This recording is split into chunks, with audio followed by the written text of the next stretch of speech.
Hay varias cositas más que antes de ayer y hoy, 40.000 casos de contagio, chicos,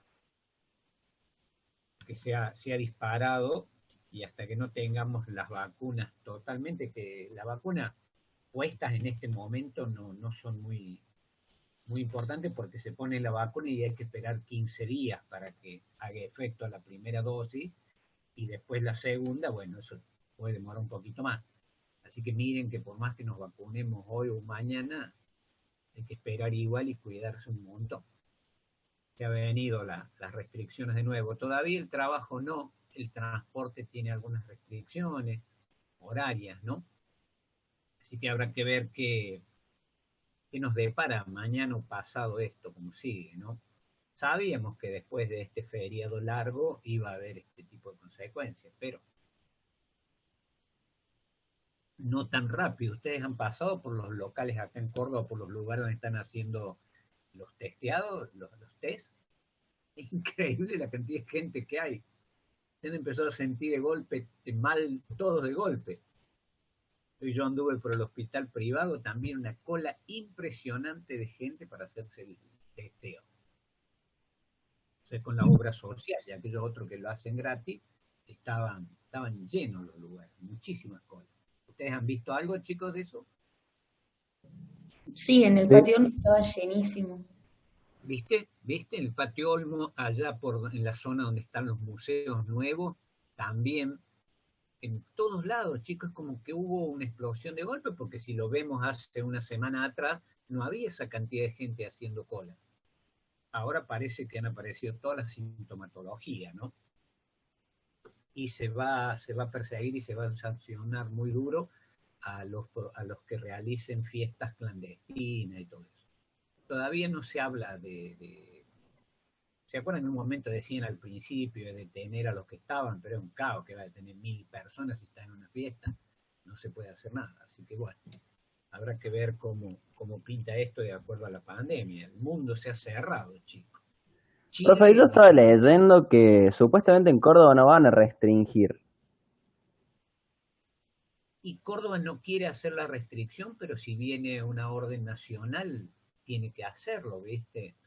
Nada más que eso es el tema que no pude escuchar, por eso le preguntaba a ustedes, estuve trabajando toda la tarde, si había alguna consideración en lo que expuso el presidente hoy, si las provincias tenían cierto manejo. Vos me estás diciendo, Cristian, que escuchaste que han dicho que Córdoba tiene esa posibilidad de adherir totalmente o no.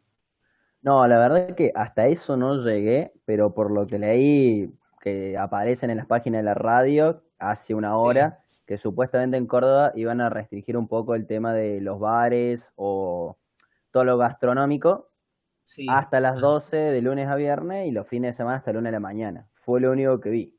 No sé hasta dónde habrá llegado el presidente a a hablar, lo así que mejor está bien lo que me decía, a lo mejor lo que habló el presidente está dentro de ese margen de flexibilidad que tienen las provincias, ¿no? Están cerrando pueblos enteros en Argentina por la cantidad de la disparada que se ha producido. Mendoza también ha tenido cierres. Chile, bueno, Chile, Uruguay, Paraguay, Brasil. Bueno, Brasil no tanto, pero como con Brasil hemos hecho el cierre nosotros porque está el terror, pero tenemos un problema con Brasil, que cerramos la frontera para el turismo de acá para allá y de allá para acá, pero no podemos parar los camiones, chicos, que son los que traen la producción de Brasil hacia Argentina y de Argentina hacia Brasil. Así que eso también, imagínense un camionero recorriendo el país de punta a punta, lo que puede llegar a plantearse, ¿no? Que bueno, veremos cómo decanta esto y que si hay alguna cepa que no sea una cepa que sea contagiosa nada más, porque se está hablando de cepas súper contagiosas y no mortales. El temor le da a uno cuando empezás a ver que crecen las terapias intensivas. Ahí sí hay algo que está ocurriendo y feo, ¿no? Cuando nos enteremos, bueno, suben los casos, sí, pero si en la terapia intensiva pasó de 19 a 40, y de 40 a 60, y de 60 a 80, estamos en el horno, como se dice vulgarmente, ¿no? Así que a Pero cuidarse. ¿Sí? Te sí hubo un escucho. aumento en los casos, en la cantidad de muertes. O sea, 4 días, no sé, había 60 muertos y ahora hay más de 160, entonces hay un doble. Entonces sí va de la mano ambas cosas. Sí, sí van subiendo las muertes, pero a lo mejor no han estado mucho tiempo en terapia, todo que es lo que hace llenar la terapia, que no te da tiempo a atender un paciente porque ya tenés otro que quiere ingresar. No sé, yo Hay un, escuchaba ayer, creo, en el noticiero, en Buenos Aires más sí, que todo, y hay sí, varios lugares que tienen ya el 100% de las camas de la UTI llenas, entonces, no sé, en esos casos. Tal vez son determinados lugares que tienen más casos que otros, no sé. sí, sí, viste que el Gran Buenos Aires, provincia de Buenos Aires y capital son los casos que más tienen, y sabe quién le sigue después Córdoba. Así que yo no sé si Córdoba va a estar con tanta facilidad de poder no ajustarse a ciertas reglas nacionales, ¿no? Así que hay que ver, esto que decís vos espanta un poco. Pero hemos andado 150, 40 muertes y ahora ya ciento y algo, sí. Es complejo.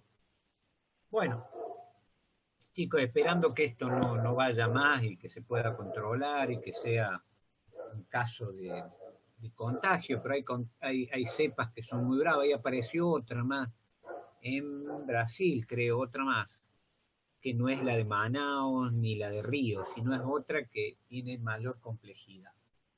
Y eso va pasando, a medida que no los vacunen, van a ir apareciendo estas cepas nuevas que te agarran sin defensa, ¿no? Bueno, fíjense, el presidente vacunado con 2 dosis de la vacuna, La rusa, la Sputnik. la Sputnik, la rusa, se ha enfermado, pero muy levemente. Ahí está la ventaja de la vacuna. Él dijo que alcanzó a tener 37 grados y 3 líneas nada más, y se hizo el testeo y no, le apareció que tenía COVID, pero él no lo siente con la potencia que ha dado en otras personas que no están vacunadas, ¿no? Bueno, vamos a lo nuestro, chicos, gracias. Los otros días quedamos y dejamos el tema en un debate muy lindo estuvo. Les agradezco la participación, los compañeros, donde se habló de las formas de abordar los trabajos en cada país, el cerrar o no la, la producción industrial para cerrar la producción industrial dentro del país para consolidarse como industria y después salir y competir. Allí salieron algunas posiciones muy bien fundamentadas, interesantes, que cuando estamos finalizando les dije que todos tenían un poco de razón, porque es compleja el tema del análisis económico de por qué un país está en una determinada situación y por qué otro no. Por supuesto que todo se basa en un análisis histórico de las trayectorias históricas que han tenido esos países, históricas económicas, ¿no? Y qué decidieron y qué eligieron como producción. Nosotros habíamos dicho que la figura de nuestro país fuerte fue el industrial en su momento, allá por la generación del 80, fue el industrial agropecuario, que era dueño de campos y de algunas industrias que tenían que ver con la producción agropecuaria, y hacia ahí dirigió él su producción, tanto industrial como agropastoril. ¿Por qué? Porque era dueño de los grandes campos y él le interesaba que llegara la industria del frigorífico, la industria del ferrocarril para poder sacar sus cargas, la industria de los buques de carga, etcétera, todo lo que apuntaba a beneficiar a su sector. No pensó en los altos hornos, por ejemplo, para el derretir, no se me ocurre otra palabra, el acero, y la industria minera tampoco les interesó, porque aquí se importaba carbón de Cardiff, de Inglaterra, no se hizo nada por la industria minera argentina. La industria petrolera recién comienza a ser explotada o incluso a trabajarse bien en el gobierno de Hipólito Yrigoyen, con la creación de YPF. Es decir, en determinados gobiernos se les dio mucho impulso a ese tipo de industria, la industria de base, la industria que nos podía llegar a poner a exportar no materias primas, sino productos manufacturados, que es lo que deja ganancia. El enviarle la soja, la soya a China y comprar el aceite de soja a ellos no es negocio para nosotros. Para nosotros lo bueno, si somos un país agropecuario, es enviar la soja en grano, pero también enviar la soja en aceite. Ese es el producto manufacturado y es el que nos conviene. Lo mismo ocurre con la industria de los autos, ¿no? Nosotros somos a veces en algunas industrias armadores y en otras compradores de productos ya fabricados. La tendencia en el mundo es fabricar un poco en cada lado, de acuerdo a los costos que tienen las empresas. Fabricar una caja de cambio en un país, fabricar otro repuesto, los frenos en otro lugar, y así de acuerdo a lo que esté más barato. Es lo complejo de este sistema económico, ¿no? No hay una definición tan tajante, y a veces países muy abiertos al ingreso de grandes capitales, esos grandes capitales se instalaron, pero los beneficios se los llevaban fuera del país, así que tampoco quedaba mucho dentro de ese país. Lo único que daba era un desgaste de sus recursos naturales. Como también la industria minera, chicos. Acá la industria minera en Argentina, que está instalada en varias provincias, tiene beneficios impositivos y económicos tan grandes que dejan menos de un 15% de lo que obtienen ellos en producción. Se llevan casi todo fuera del país. Y ese 15% lo hacen en mano de obra nada más, en tomar trabajadores y comprar algún tipo de material. Por ejemplo, en Argentina no se fabrican camiones Titán, que son los camiones gigantes de las mineras, ellos lo compran de otro lado, lo traen de sus países de origen. Así que fíjense, si conviene, dan mano de obra, trabajan, pero también es altísima la contaminación, es altísimo el desgaste que sufren los terrenos, montañas enteras han desaparecido por el tema de las explosiones, contaminación muy grave con mercurio del agua de las zonas donde estas mineras están trabajando. ¿Y a cambio de qué? De una buena cantidad de salarios nada más.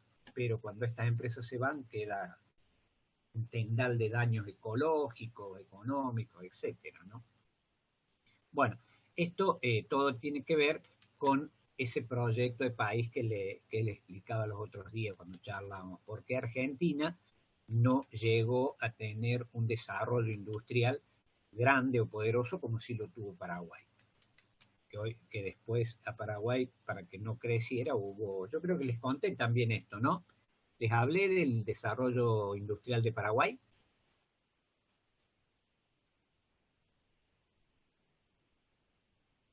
Chicos, les hablé del desarrollo industrial de Paraguay. Sí, no los escucho. ¿Me escuchás? Nos comentó un poco, profe.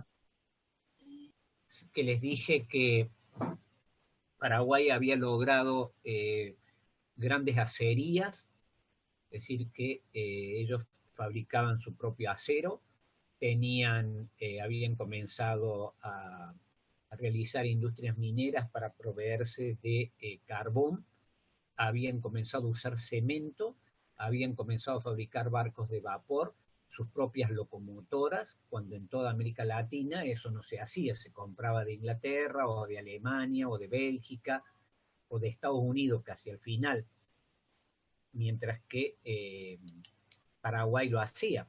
Pero Inglaterra veía con muy malos ojos que Paraguay tenga esa independencia industrial. ¿Y qué hizo? Generó y presionó sobre nuestros gobernantes de esa época para que nos uniésemos tres países, que fue la guerra de la Triple Alianza, y atacáramos a Paraguay en una guerra que pensaron los tres que iba a ser una guerra muy fácil, pero que duró 5 años, porque Paraguay estaba muy bien posicionada, en lo industrial, en lo técnico, en lo armamentista, hasta sus propias armas se fabricaba. Duró 5 años y la derrotamos y destruimos toda su industria, chicos. No únicamente su industria, sino los hombres. Los hombres de Paraguay, mayoría de hombres adultos, niños y abuelos, prácticamente fueron borrados de la faz de la tierra por las tropas de Argentina, Uruguay y Brasil. Se destruyó un desarrollo industrial de un país que fue líder en América Latina. Y vaya a saber si lo hubiesen dejado crecer, a lo mejor todos los otros países copiábamos ese modelo y América Latina no se hubiese quedado como un mercado proveedor de alimentos. Que eso era lo que quería el orden internacional del trabajo, ¿no? La quería América Latina como proveedor de materias primas y no como fabricante de productos elaborados o manufacturados. Por eso fue esa gran guerra contra Paraguay. Fíjense, chicos, si nos hubieran dejado, a lo mejor copiando técnicas del Paraguay, hoy Argentina sería otro país, ¿no? O América Latina sería otro país. Pero no nos dejaron. Nosotros hemos desarrollado también una industria que ustedes deben saber que se exporta al mundo y que tiene un alto valor tecnológico y de conocimientos. Hay un alto valor de inteligencia, la inteligencia, como se llama en el mundo. ¿Cuál sería esa industria? A ver, que tenemos nosotros, que nos provee energía, que ayude en la cura del cáncer. ¿Qué industria? Que somos líderes en América Latina.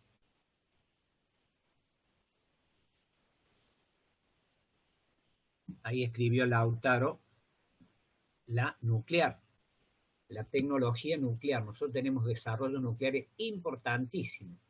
Exportamos reactores, sí, es cierto. Exportamos reactores a Australia, a Brasil, y hemos sido muy nobles porque no hemos decidido que esa industria se iba a usar para la industria del armamentismo. Lo hemos usado nada más para fines pacíficos. Y hemos firmado incluso un acuerdo internacional de fines pacíficos. También saben que otra industria, chicos, tenemos muy fuerte, que se consolidó allá en la época de don Arturo Illia, que fue la industria farmacéutica. Nosotros también tenemos una industria farmacéutica muy, muy poderosa que provee de medicamentos a casi toda América Latina y al norte y al sur de Estados Unidos, que es la que, por ejemplo, uno de los laboratorios, ¿se acuerdan? Fue el famoso laboratorio que iba a producir AstraZeneca en Argentina, que después, bueno, hubo otros problemas. Los medicamentos que se hacen en Argentina son muy bien vistos y evaluados en el mundo, como de excelente calidad. Esa industria también es buena. ¿Pero por qué? Porque Argentina se cerró y compró las patentes a buen precio en un momento histórico y comenzó a fabricar los medicamentos y después le fue dando mejoras sustanciales a medicamentos que hoy son muy importantes y de muy buena calidad, de muy buena calidad. Que a veces no haría falta ni siquiera que fuésemos a buscar medicamentos de otros países. Aquí se elabora.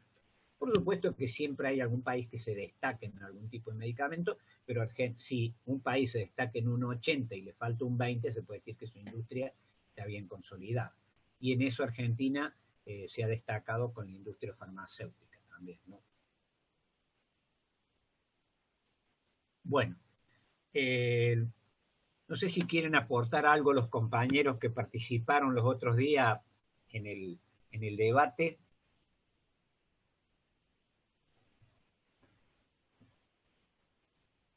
Chicos.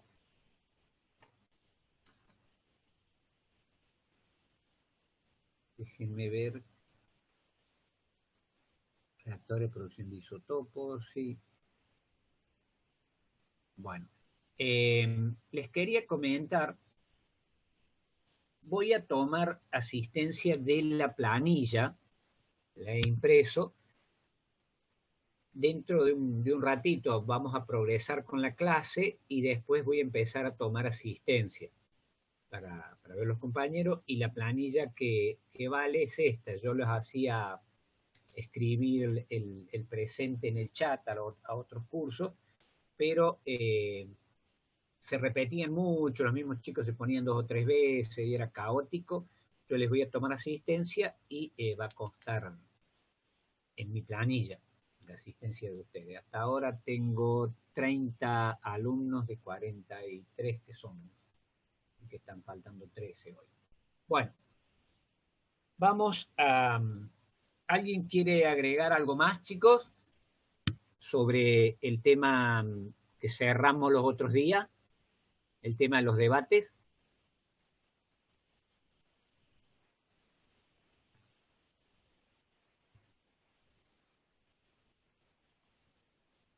Lautaro, Mateo, David, ¿quieren decir algo? Cristian.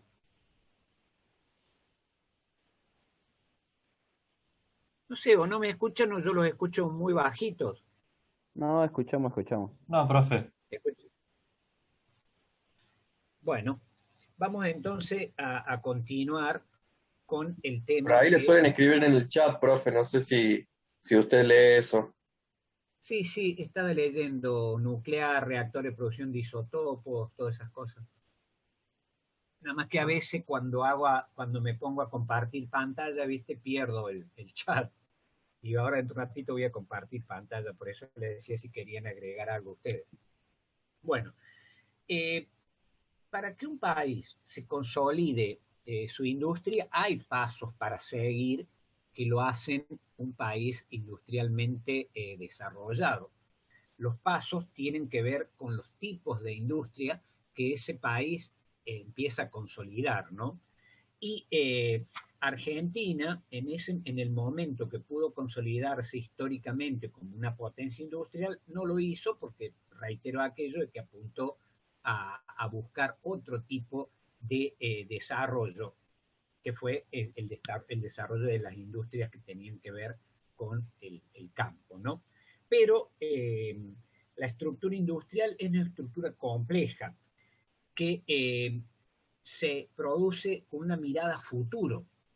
La mirada industrialista siempre tiene que ser a futuro. Y dentro de esa mirada a futuro es el establecer industrias que se van apoyando unas en otras. Por ejemplo, nosotros extraemos de la naturaleza productos que se convierten después en un bien de utilización final. Ahí está el producto del paso de la industrialización, ¿no? Y para llegar a eso tenemos que pasar por distintas etapas de industrialización. Y tenemos, por ejemplo, una clasificación de la distinta manera. Tenemos las industrias livianas, que por allí a veces se comienza. ¿Por qué se comienza en países como los nuestros? La industria liviana son industrias de bienes de consumo, tales como alimentación, bebida, tabaco, textiles, y las industrias que fabrican maquinarias o equipos sencillos y poco complejos. ¿Por qué esa industria en nuestros países tiene mucho atractivo para el inversor?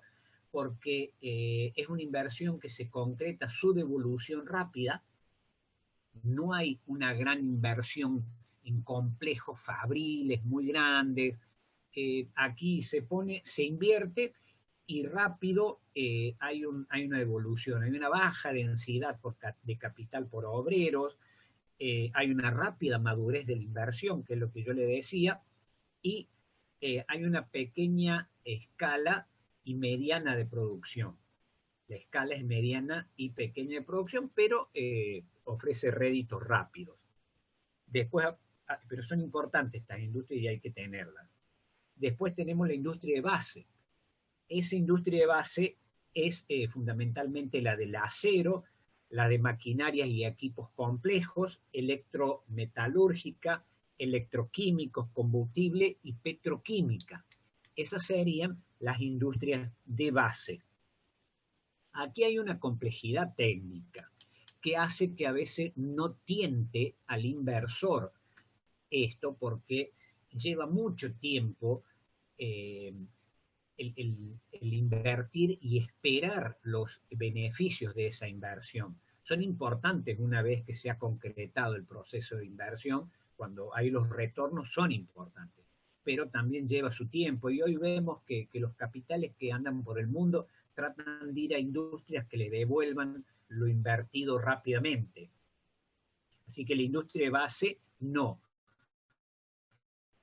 lo hace, pero es fundamental para un país la industria de base, es fundamental. Y los países consolidados industrialmente han tenido y tienen industrias de base. Bueno,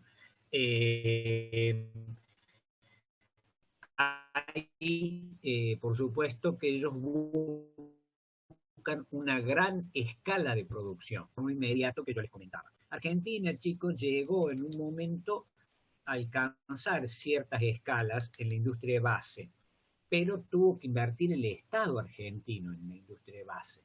La otra vez hablábamos los compañeros de las empresas, por ejemplo, las empresas de acero, Somisa, todas esas grandes empresas que trabajaban el acero.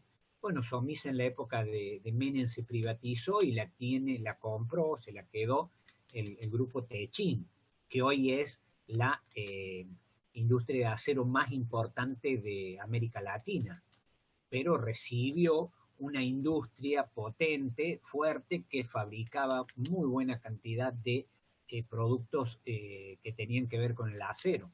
Y hoy Techin, por ejemplo, es líder en la construcción de caños sellados, tiene un nombre técnico muy especial.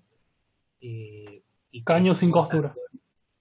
Eso, los caños sin costura. Y exporta a todo el mundo, gracias Daniel, y exporta a todo el mundo, es líder, incluso tiene plantas también en Estados Unidos, que inauguró hace poco una planta, hace unos años, 3 o 2 años atrás. Pero fíjense que recibió y se consolidó como industria poderosa cuando privatizan empresas estatales que funcionaban y se habían dedicado a la industria de base. Quiere decir que esta empresa Techin no hizo el gasto grande que sí debería haber hecho para recuperar la inversión que fue en la industria del acero.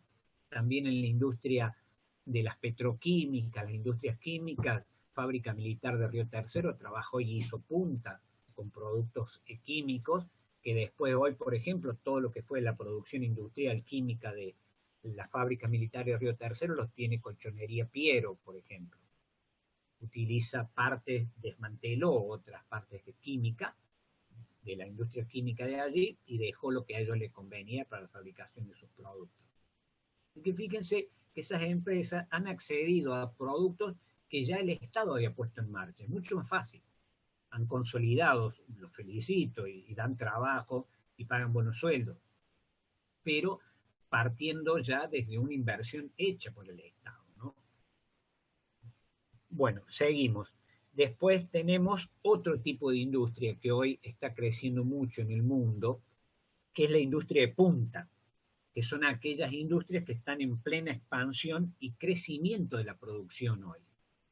Su expansión es plena, cada vez hay más y más y más, pero no, fíjense que ellos no tienen grandes fábricas, grandes cantidades de empleados, como sí tiene una General Motors, e incluso la industria chico de punta no se basa en los 4 principios que se basan las grandes industrias como General Motors, que es tierra, labor, dinero y equipamiento. En eso no se basa la industria de punta. Tiene otro tipo de trabajo donde se utiliza mucho el capital intelectual aquí. Y fíjense que hoy cotiza más en bolsa una industria de ese tipo y no las viejas industrias clásicas, como las grandes acerías, como General Motors, como Ford Motor, como las grandes compañías que dan mucho trabajo, y utilizan una variedad de tecnologías, pero no están tan bien remuneradas en el mundo, o cotizadas, digamos, más que remuneradas, cotizadas como las industrias de base, como las industrias, perdón, estas industrias de punta. Son líderes. Bueno, Y después tenemos, también dentro de esta industria tenemos la informática, las telecomunicaciones y la electrónica en general. Y después tenemos otro de los apoyos que hace y que consolida las tres industrias que vimos anteriormente, y es la inversión estatal. Pero esta inversión estatal que yo me voy a referir en este momento no es la que dije hace un momento de invertir en acerías, de invertir en petroquímicas o en industrias químicas. Esta es la inversión estatal que se hace para ayudar al capital privado, vía férreas, serían los medios de comunicaciones, vías férreas, buenas rutas, seguridad, salud, lo que es el tema de electrificación. Esos son los aportes que el Estado hace sin perseguir ningún beneficio económico inmediato. El beneficio económico lo va a tener a posteriori cuando esas empresas comiencen a producir y el Estado empieza a percibir por la vía impositiva o por la vía de la participación de los trabajadores en todas las demás actividades comerciales que tiene un Estado y también sobre el cual se puede cobrar impuestos.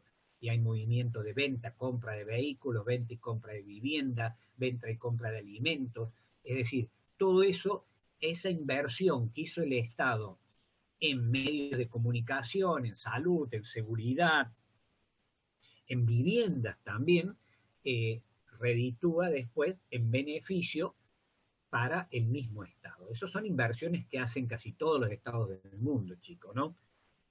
Y eso tiene una devolución. ¿Por qué? Porque busca mejorar la productividad y de esa manera mejora su sistema económico, ¿no? Mayores cupos laborales, crecimiento económico, etcétera. Eso es todo lo que se logra con ese tipo de inversión del Estado. Fíjense, el mundo, chicos, para que la actividad comercial no decaiga, hoy con esta pandemia, ¿en qué está invirtiendo el mundo? Para que sus trabajadores puedan volver a trabajar, para que no se cierren los bares, los cines, las fábricas. ¿En qué está invirtiendo el mundo hoy? El mundo y los estados, ¿eh? ¿Quién me lo puede decir? A ver, hagan una asociación.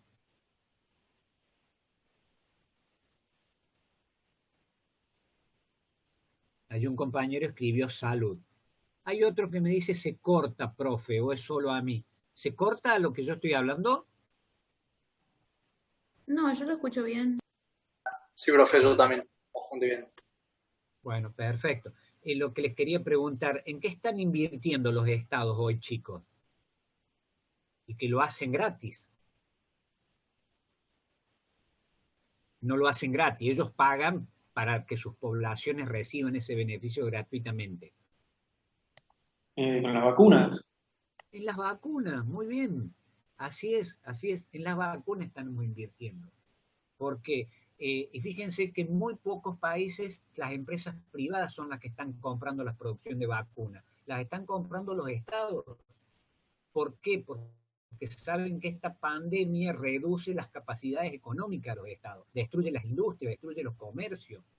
Así que todos han salido rápido a invertir dinero en vacuna, en vez de decir, bueno, vamos a invertir dinero en construir caminos, en construir vivienda. No, chicos, se está volcando a las vacunas. ¿Y quiénes son los que tienen la suerte de recibir esos fondos? Los países que fabrican vacunas, que hay varios en el mundo que fabrican vacunas, y han aparecido otros como fabricantes también de vacunas. Así que fíjense cómo los estados también de una u otra forma colaboran para que el capital privado crezca y se mantenga en el tiempo y de trabajo, ¿no? Pues sabemos que si se cierra, si no hay vacunas, se cierran los comercios y cierra la fábrica, no hay ingresos para un estado y no hay posibilidad de despegue económico. Así que fíjense cómo se trabaja. Nada más que se han presentado en estos días problemas porque hay estados que han dicho, yo no voy a invertir en vacunas, pero voy a dejar que la actividad laboral siga a pleno. Y no ha ocurrido eso.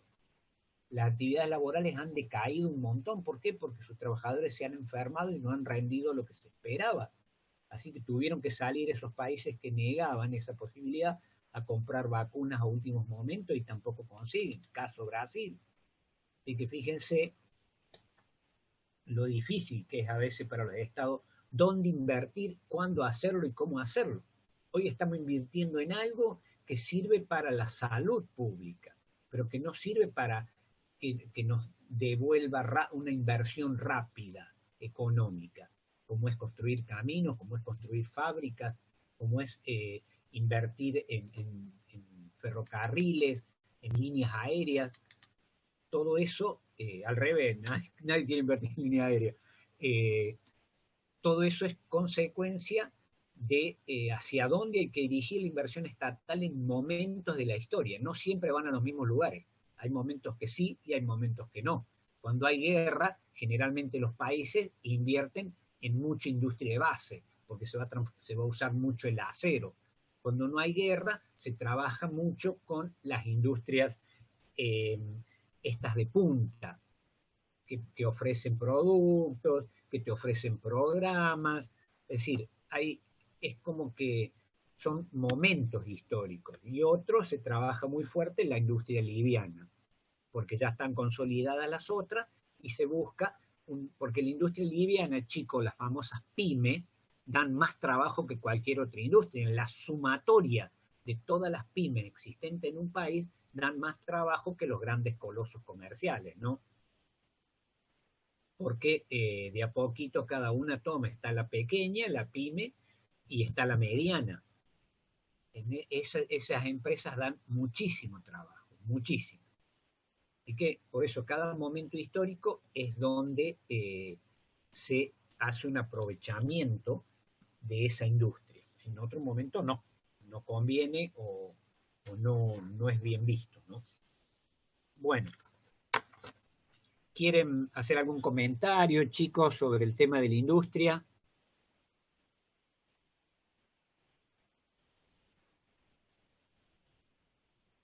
No, profe, por mi parte no. Bien, Lucas, ¿algún otro compañero quiere hacer algún comentario? No.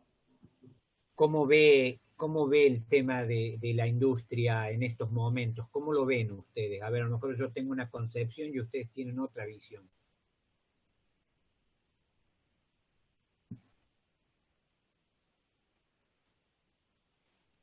Profesor, yo tengo una consulta. ¿Sí? ¿Por qué el sector privado no accede a las vacunas y la distribución es únicamente por el Estado? Sí, el sector privado no está invirtiendo en vacunas ahora.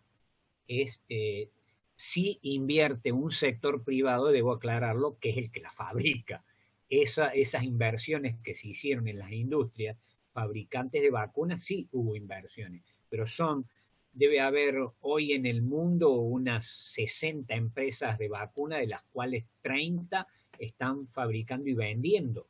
Las otras todavía recién en fases, fase 2, fase 3, no han llegado a cumplir con todos los requisitos que se necesita para vender una vacuna. Y las empresas privadas no lo están haciendo porque los estados son los que se están encargando de comprar y proveerla gratis. Así que la empresa privada no gasta un peso, total, el estado va a vacunar a sus trabajadores sin que ellos inviertan una moneda, ¿no? Por eso por allí viene un poco también ese no participar. Aunque dicen que tal vez si permitieran que se vendan en farmacias, así, bueno, ahí habría no empresas, sino farmacias que comprarían dosis y la venderían a aquel que tenga dinero y quiera comprar y tener la vacuna antes de que lleguen las vacunas de colocación gratuita, ¿no? Eso también se podría ver. Pero Estados Unidos creo que es el único que ha permitido que empresas privadas vacunen y cobren la vacuna. Hasta ahora no hay en otros lugares del mundo así masivo, ¿no? ¿Satisface esa respuesta? Sí, pues más que nada por eso lo planteaba, de que Estados Unidos sí había permitido y el ritmo de vacunación es otro, comparado con Argentina, Sí, por ejemplo. sí. Y sabés que tiene las fábricas ellos también, tienen las fábricas de vacunas. Allí está Pfizer, Moderna, Johnson y Johnson, y hay una más hay más, pero estas son las 4 que más venden. Hay una más que ahora se me escapa, que ha tenido algunos problemas. Pero ellos son los fabricantes de las vacunas, por eso les resulta más fácil. La India misma, chicos, ha tenido un gran desarrollo en el tema de laboratorios, ha invertido muchísimo a través del tiempo la India y está fabricando un montón de vacunas, que incluso hay algunas de AstraZeneca, las primeras las recibimos de la India, y las que está repartiendo la ONU son de origen hindú. El programa COVAX, como le llaman ellos, son todas de origen hindú, vienen de la India. Ellos han alcanzado también un desarrollo. Esos países sí tienen, pero vos fíjate que ni Alemania, ni Italia, ni España y muchos otros países no tienen la posibilidad de poseer esos grandes laboratorios para fabricar vacunas. Y me llamó mucho la atención Alemania porque Alemania sí tiene una industria farmacéutica y médica bien desarrollada. Pero ¿qué habrá pasado ahí? A lo mejor esas empresas no fabricaban vacunas, que es otro tema. Ahora aparecido en estos días sale un competidor pequeñísimo, Cuba, con una vacuna que se llama Soberana 2, que sí es cierto lo que dicen los desarrollistas, los que desarrollaron esa vacuna, dicen que no va a hacer falta otra dosis, con una dosis alcanza y que no va a permitir contagio. Si fuera así, sería fantástico, pero ¿cuál es el problema que tiene Cuba? No tiene la capacidad suficiente para producir más de 50 millones de vacunas, creo que es una cosa así. Y tenían problemas para conseguir, miren chicos, ¿qué? Los frasquitos, que hay un problema también grave en el mundo, no hay los frasquitos para poner las vacunas. Y que ahí también algunas industrias se ponen haber movido, pero no es una industria tan importante como la que fabrica la vacuna, ¿no? Pero decían que ahora Estados Unidos iba a liberar la venta de estos tubitos, porque por una ley que había hecho Trump de que no se podían exportar todos los insumos médicos, no se podían vender, digamos, pero ahora Sí, como derogó no sé si es una ley, Biden, iban a poder venderse. Eso decían, no sé. ahora sí, y ha empezado eso, Daniela, sí, Daniela es tu nombre, ¿no? Sí, Daniela. Sí, como veo Dani ahí, Daniela, ha empezado eso ya porque, por ejemplo, una partida de AstraZeneca que salió de Argentina, del laboratorio argentino a México, la habían derivado a Estados Unidos y estaba parada allá porque no había el frasquito, no había el recipiente. Y ahora parece que ese producto ya va a estar para llegar a México y de México venir para Argentina, no sé cómo lo están manejando, porque ya han liberado eso, es cierto lo que decís, pero hay que empezar de nuevo, ¿no? Las empresas esas ponerse a producir millones de recipientes para todo el mundo. Así que todo tiene su demora en eso, no son soplar y hacer botellas, como se dice vulgarmente, ¿no? Bueno, seguimos. Eh, Chicos, entendieron cómo un país debe seguir ciertos pasos para ocupar un espacio dentro de la comunidad de naciones industrializadas. Pasar por la industria primero de base, perdón, pasar primero por la industria mediana o liviana, después pasar por la industria de base, después consolidarse con las industrias de punta y el gran apoyo estatal como factor de inversión. Esos son los 4 pasos que todo Estado que desarrolle su industria debe hacer y cumplir.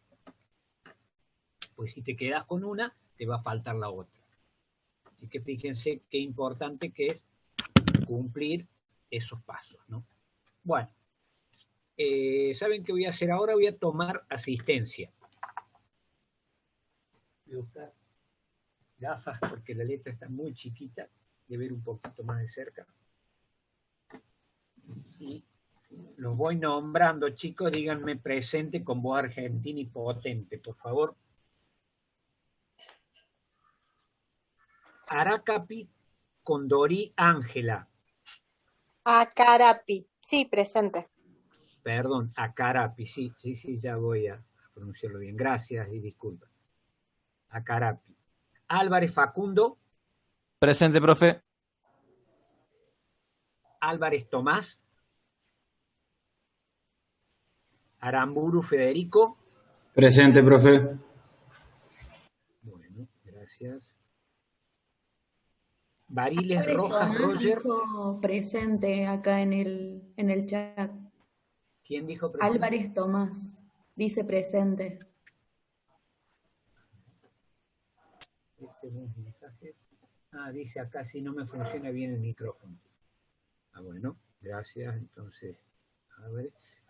Bariles Rojas Roger. Barros David. Beotas Eduardo. Barros Boati. dice presente también. Sí, ahí está. Barros David. Está, gracias. Beotas. Lautaro Boati. Presente, profe. Borroni Lautaro. Buto José. Borroni Buto también dice presente. Presente, profe. Espérate, ya me fijo. Lautaro Borroni. Borroni Lautaro, allí está. Buto José. Presente. Ahí está. Sí. Campetela Nazareno. Presente. Bien. Campos Luciano. Presente. Nazareno, ¿por qué no sale tu nombre y sí sale el legajo? Porque entré a la clase por el link directamente Sí. y no me da la opción de elegir mi nombre. Sale por defecto el mail con el que me creé la cuenta. Hay para cambiarlo, pero ya Sí, renegué. porque deberías entrar con la cuenta de la facultad. ¿Es la cuenta de la facultad? Sí, electrónica. Sale por defecto el mail. Por defecto el mail. Perfecto. Carranza Berrotarán Ignacio. Presente. Gracias. Cartecini Uriel. Presente.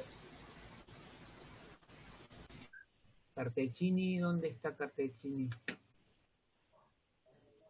Presente. Ahí, Uriel. Perfecto. Castillo Claudio.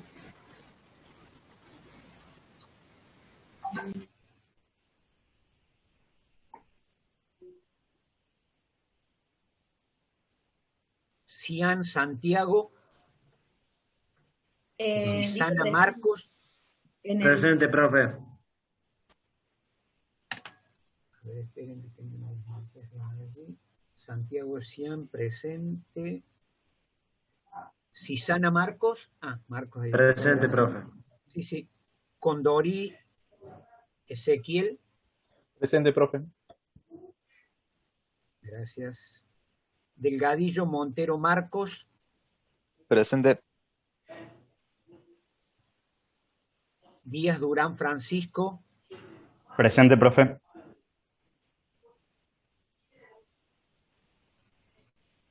Dufo Osvaldo.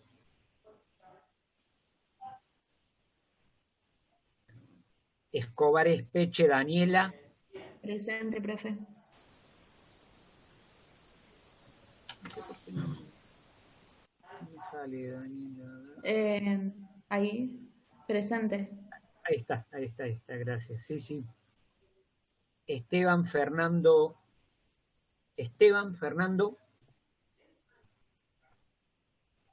Félix. El tema que vamos a ver ahora es la unidad 2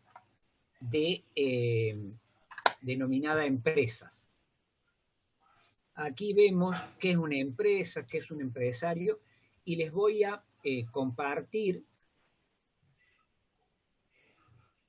aguárdenme un segundito, les voy a compartir un cuadro, ¿lo ven todos allí? ¿Alcanzan a verlo? Bueno. En el mismo lo encabezamos con empresa, y la empresa tiene definiciones a través del tiempo, que más o menos apuntan a lo mismo, pero hace a la dinámica de la misma. Con el paso del tiempo hay evolución, a la evolución, ¿no? Y por ejemplo, el concepto viejo de empresa decía que la empresa es la institución o agente económico que toma las decisiones sobre la utilización de factores de la producción para obtener los bienes y servicios que se ofrecen en el mercado. Es más o menos lo mismo que la última definición, que es la que está allí en el cuadrito, que dice la empresa es el instrumento universalmente empleado. Es un poco más amplio, este es más lato el concepto, universalmente empleado para producir y poner en manos del público la mayor parte de los bienes y servicios existentes en la economía. El otro hablaba de los bienes que se ofrecen en el mercado, que es más o menos lo mismo, ¿no? La empresa es el organismo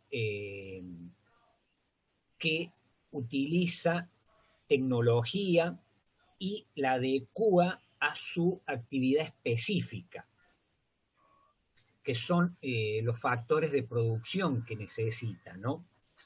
Y ahí están poniendo música, ahí anda el compañero DJ.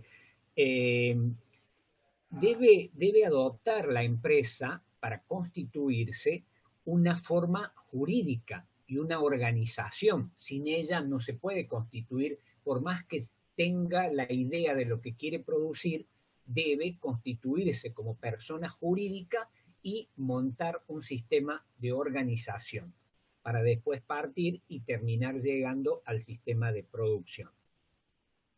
Bueno, toda empresa engloba una amplia gama de personas, de intereses, que están todos ligados entre sí mediante relaciones contractuales. Hay relaciones contractuales entre todos esos vínculos que genera la empresa, desde el trabajador hasta el proveedor, hasta el distribuidor, etcétera. Hay muchos sistemas contractuales con contratos distintos y con maneras de abordar esos contratos totalmente distintas, ¿no?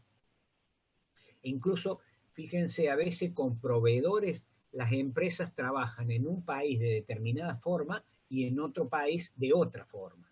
Tampoco hay una cosa que sea rígida, una manera de actuar rígida. Se flexibiliza de acuerdo al mercado donde la empresa está trabajando.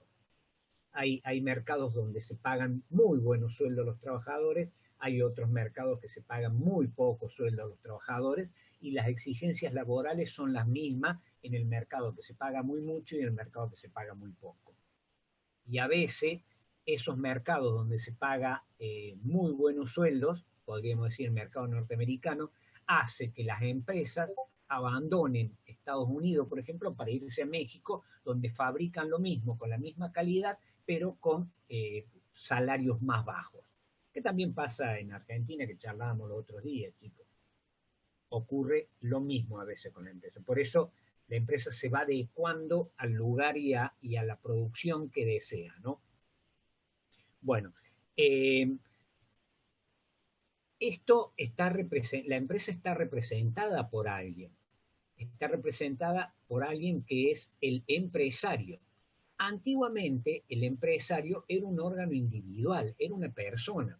Y hoy ese órgano individual ha quedado únicamente para las pequeñas empresas o empresas familiares, que es allí donde el empresario se hace cargo de todo, es el que maneja, está en todas las áreas, es el creativo, es el impulsor de los desarrollos, es el emprendedor, pero eso se da mucho en las empresas chiquitas. O Profe, ya, disculpe que le interrumpa. Ahí le sí. sale una notificación a la derecha que dice que hay alguien en sala de espera. Sí, aguárdenme un segundito, voy a dejar de compartir y voy a hacer ingresar al compañero menos tarde, pero bueno, ya lo admito. Ahí está. Es Ángela, que ya estuvo. Salió. Bueno, vuelvo a presentarles, chicos, a compartir.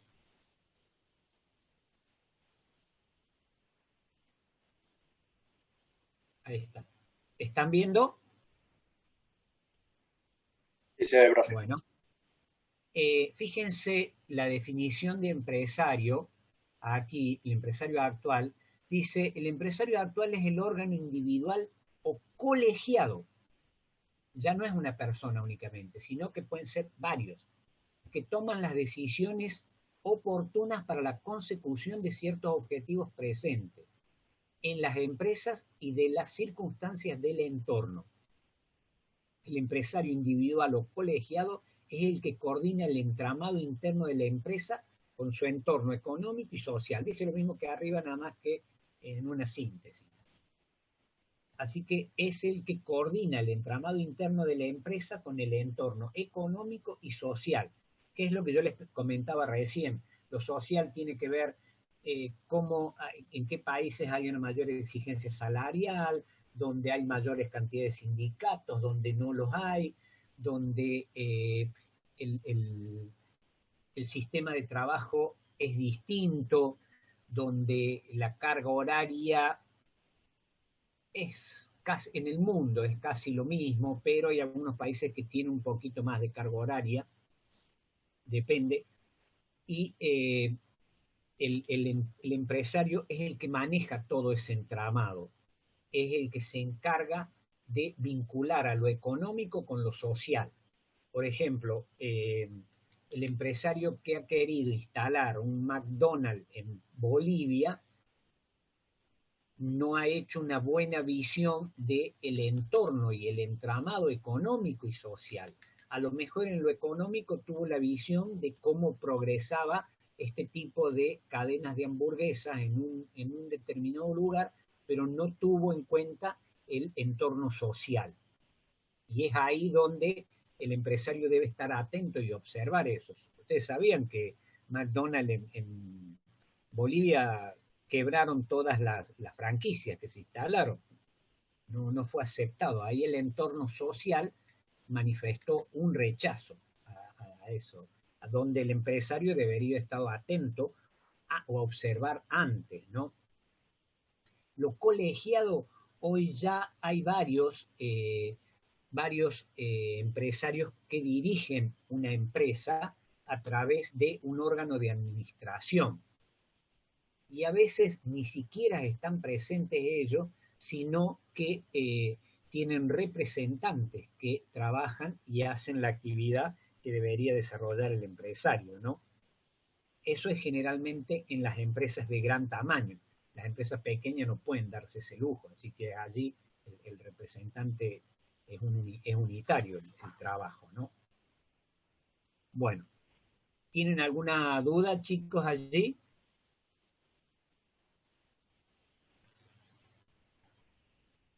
No, profe, todo bien.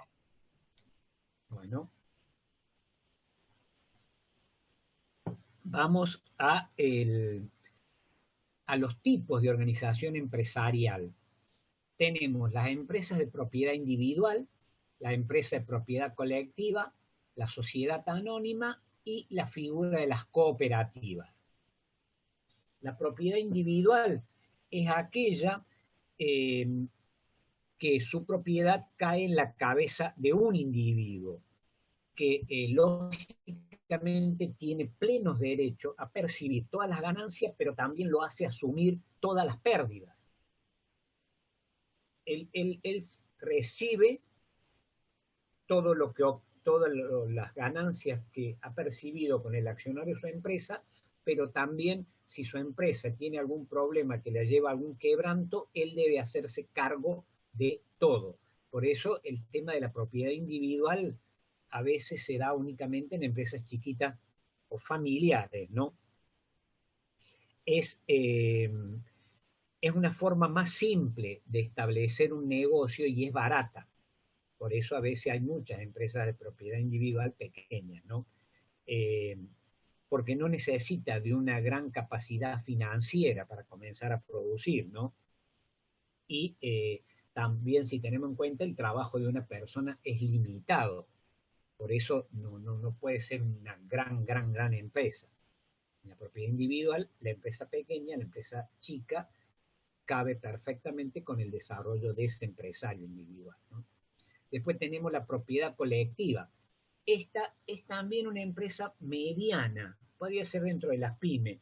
En Argentina, una empresa de propiedad colectiva podrían ser las empresas de capital y industria, donde hay socios industriales y socios capitalistas. Los socios industriales son los que hacen la inversión y se hacen cargo de las pérdidas. Recogen las ganancias, pero también se hacen cargo de las pérdidas. Y el socio industrial, si nada dice, lo único que hace este socio aporta su trabajo, su labor. Aunque ahora actualmente lo que se está haciendo es también hacerlo partícipe de las pérdidas. Pero ¿qué ocurre? Que al hacerlo partícipe de las pérdidas lo pones en una calidad de socio que va a cobrar y va a participar muy bien en las ganancias.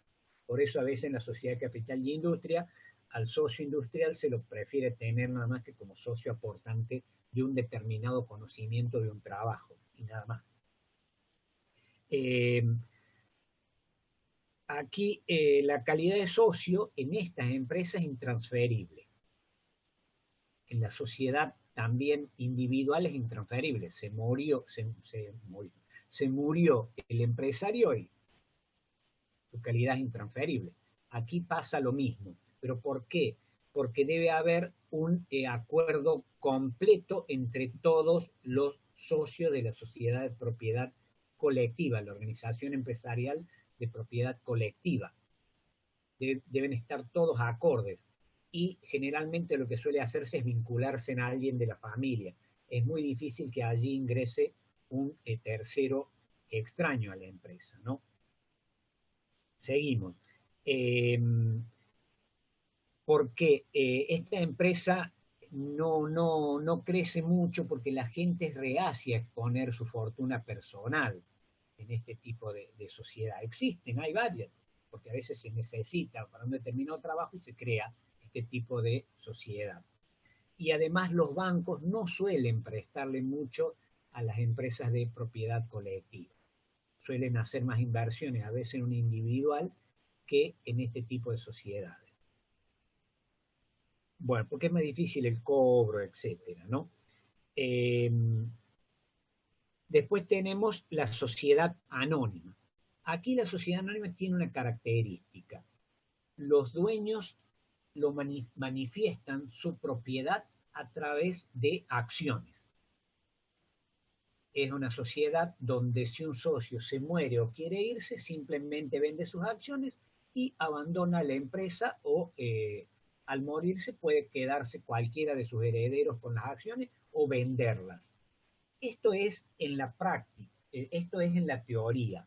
A veces en la práctica sucede en grandes sociedades anónimas que no es tan fácil el desprenderse de las acciones, porque siempre se firma alguna condición para que esto no ocurra.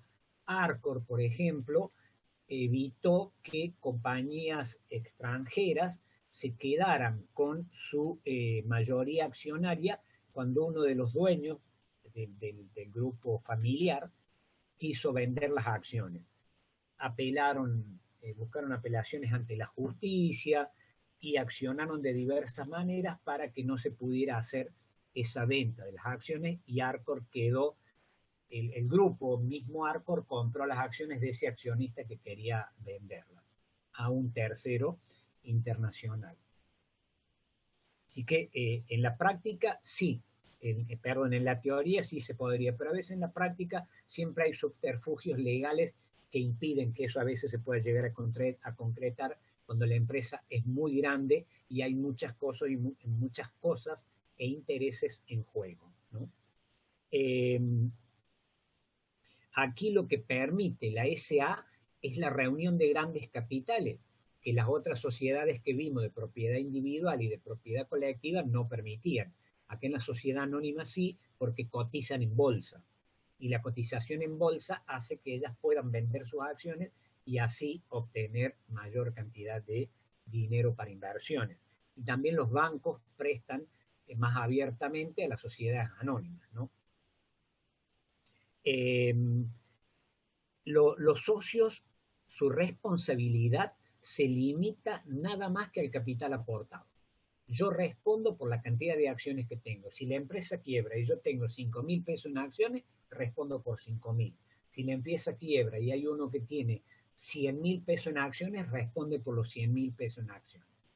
Ese es el límite que tienen. Por eso también es a veces una empresa deseada. Nada más que es muy cara su constitución, es muy cara su concreción, porque tiene que tener todo un aparato administrativo y organizativo muy grande, y eso tiene costos, Además, ya lo vamos a ver, hace una doble tributación, pagan 2 veces algunos impuestos, así que eso no es para cualquiera, son grandes empresas.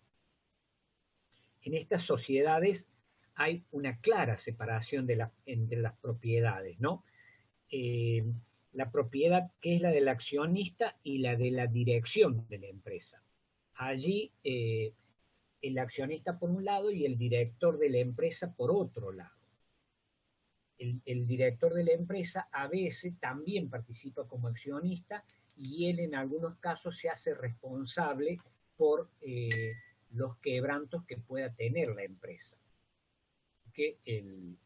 Y los directorios a veces no suelen ser un solo director, sino que suele haber varios, pero todos ellos dependen del accionista, que es quien financia toda la actividad del directorio. También hay consejos de administración, etcétera, ¿no? Si, como dije recién, el accionista muere, sus herederos sobrevivientes pueden continuar en el manejo de la empresa, ¿no? O salir del negocio. No hay ninguna necesidad, si se produce esto, de reorganizar la empresa como si se debía dar en la sociedad de propiedad colectiva, porque había que volver a reorganizarla si alguno de sus miembros moría y agregaban otro. Aquí no hay ninguna necesidad de reorganizarla, simplemente con poseer las acciones ya estás con la titularidad de la empresa por el porcentaje accionario que te corresponde. Bueno, y las cooperativas, chicos, que están allí, es otro tipo de organización empresarial que persigue más un fin social la cooperativa en su gran mayoría. Por eso a veces son rechazadas por las otras empresas que tienen que invertir y pagar mucha cuestión impositiva, porque las cooperativas en todo el mundo tienen una exención impositiva importante. Y algunos, si son de pueblos chicos, sabrán que hay una cooperativa de electricidad, una cooperativa de agua, una cooperativa de transporte. ¿Por qué? Porque puede haber varios dueños y gozar de un descuento impositivo. Las cooperativas de electricidad en los pueblos obtienen beneficios cuando la mayoría de asociados son los consumidores de esa electricidad. Los que consumen electricidad de esa cooperativa son los asociados, que vendrían a ser los socios de esa empresa que no son accionistas. Esa empresa reparte beneficios, pero generalmente esos beneficios vuelven a reinvertirse en la cooperativa. Así que tiene siempre, persigue un fin social, este tipo de cooperativas. Y comparten tanto por igual los riesgos y los beneficios. Si quiebra, quiebra para todos, y si da beneficios para todos. A veces a fin de año suelen repartirse esos beneficios entre los asociados, que generalmente suele ser con el aumento de su participación. Muy pocas veces entregan dinero. Y la otra es la reinversión en la misma cooperativa. ¿Hasta ahora, chicos, van entendiendo o tienen alguna duda? Claro, profe. ¿Está claro? ¿Se va entendiendo? ¿Qué empresa te gustaría Sí. tener? El que me dijo está claro. De las que Sociedad anónima. vimos. ¿Cómo? Sociedad anónima, es mejor. Una sociedad anónima. Claro, pero eso te significa una gran inversión en dinero, ¿no? Hay que tener o una búsqueda en las bolsas del dinero Sí, para poder invertir en esa empresa, ¿no? mi La más familia está metida en eso, así que como nos gusta o averiguar y viendo y como estudiamos, invertimos más en empresas de tecnología en Estados bien. Unidos. o- Sí, sí, sí. entonces, y como estudiamos ingeniería, entonces como sabemos más o menos cómo viene. Está bien, mira cómo se enriquece también el conocimiento, ¿no? Las propiedades las empresas de propiedad individual, te cuento que son, como planteé hace un rato, mayorías.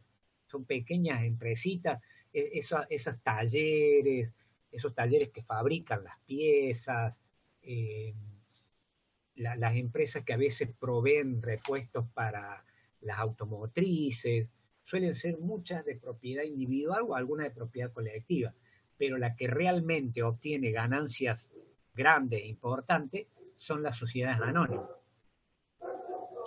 por el gran monto que mueven también, ¿no? Que son las mega fabricantes y las grandes inversoras, ¿no? Bueno, eh, chicos, dentro de las sociedades vamos a ver las ventajas que tienen para que ustedes lo tengan más claro. Una sociedad, voy a comenzar por la sociedad anónima, que es incluso la que planteó el compañero. Las ventajas, hay una responsabilidad limitada, hay una gestión especializada, que yo le dije que son los que administran la empresa, la propiedad es transferible, hay una continuidad, tiene, tiene una clara vocación de expansión también esta empresa, buenas ventajas fiscales, a veces consiguen reducciones fiscales para hacer grandes inversiones, facilidad para obtener capitales, ya le dije, por la vía de los préstamos bancarios o por la vía de la venta de acciones en los mercados accionarios para obtener dinero y así reinvertirlo, y adaptación a procesos globalizadores.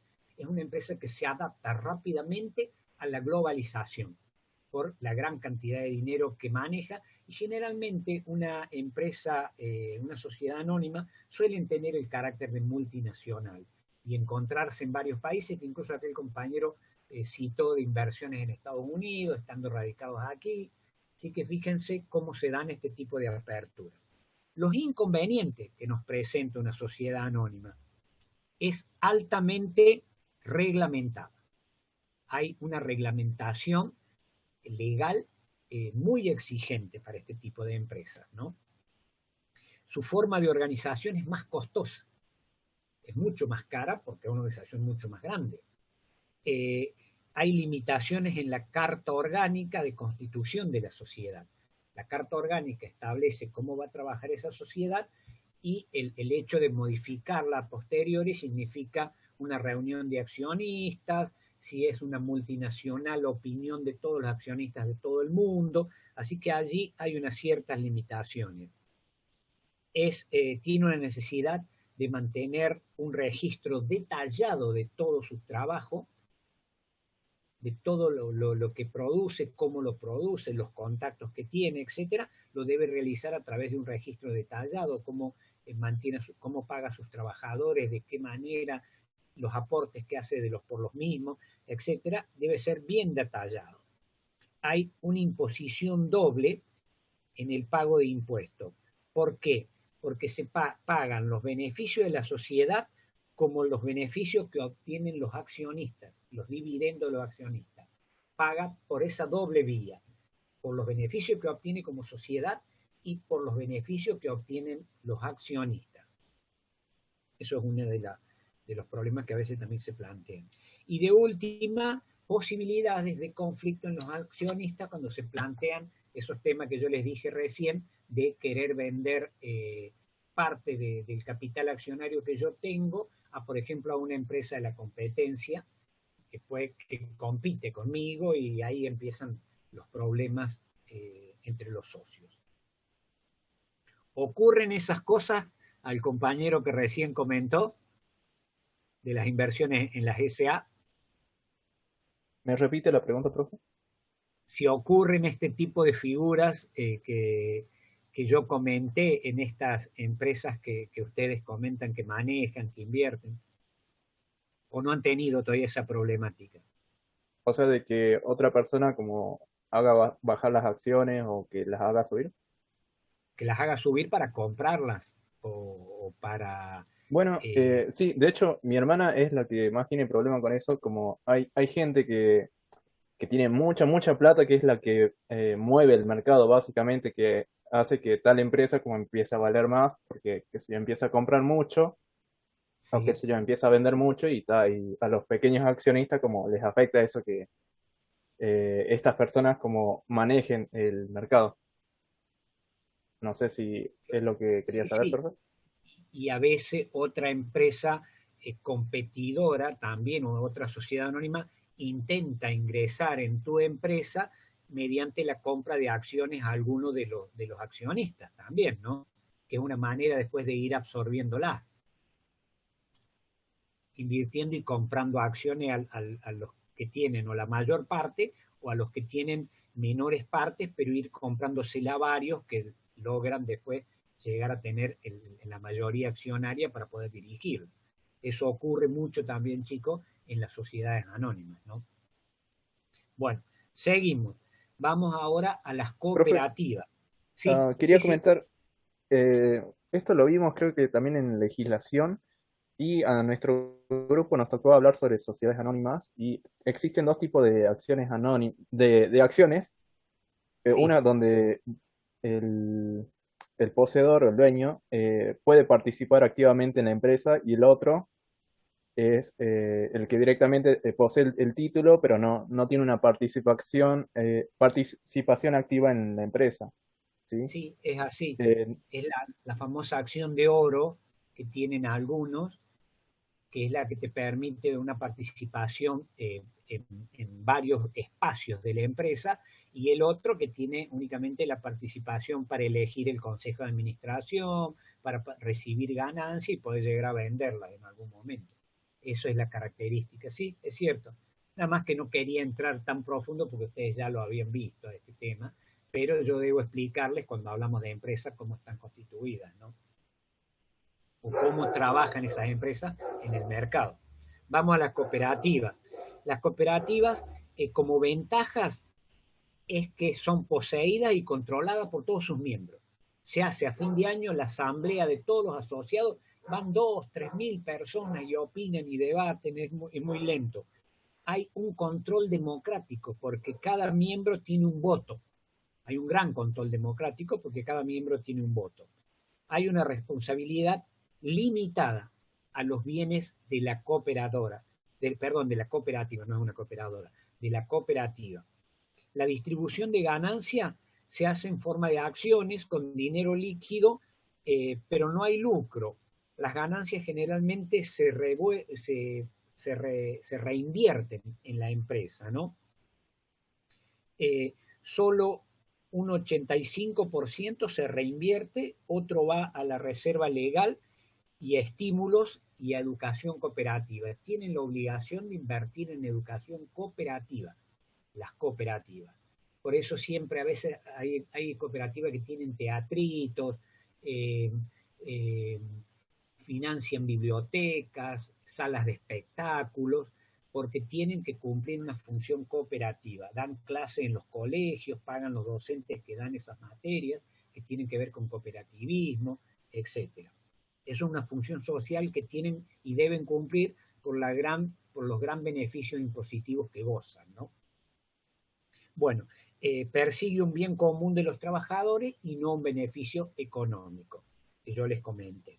Los inconvenientes. posibilidad de conflicto entre los miembros. Imagínense la cantidad de miembros que son cuando concurren a una reunión, ahí hay una posibilidad de conflicto. El proceso de toma de decisión es muy largo por la cantidad de asociados que tiene, asambleas numerosísimas de asociados, y exigen la participación de todos los miembros para que esa asamblea sea exitosa. Hay una necesidad de mantener registros detallados por el tema impositivo y menos incentivo para invertir un capital adicional, porque ese capital adicional vuelve una parte a la empresa, pero la otra debe cumplir esa función social, ¿no? Así que con esto, ¿cómo andamos? Sí, estamos. Chicos, vamos a seguir la próxima clase, si no los voy a marear y cansar con toda esta información, y seguimos viendo después lo que es la propiedad individual y la propiedad colectiva, sus beneficios y sus inconvenientes y sus ventajas. Así que hasta hoy vamos a llegar hasta aquí. Les agradezco a los que participaron. Hoy han estado tranqui. Hay algunos compañeros que hicieron algunos aportes, pero han estado tranqui. No sé si el tema no da para debatir como el otro que tratamos la última vez, pero han estado tranquilos. Chicos, muchas gracias y que tengan buenas noches. Listo, Nos vemos profe. en la Igualmente, próxima clase. profe. Nos vemos. Ah, profe. Chao, profe. Chao. Gracias. Chao. Hasta luego, profe. Chao, Chao, profe. igualmente, que les vaya bien.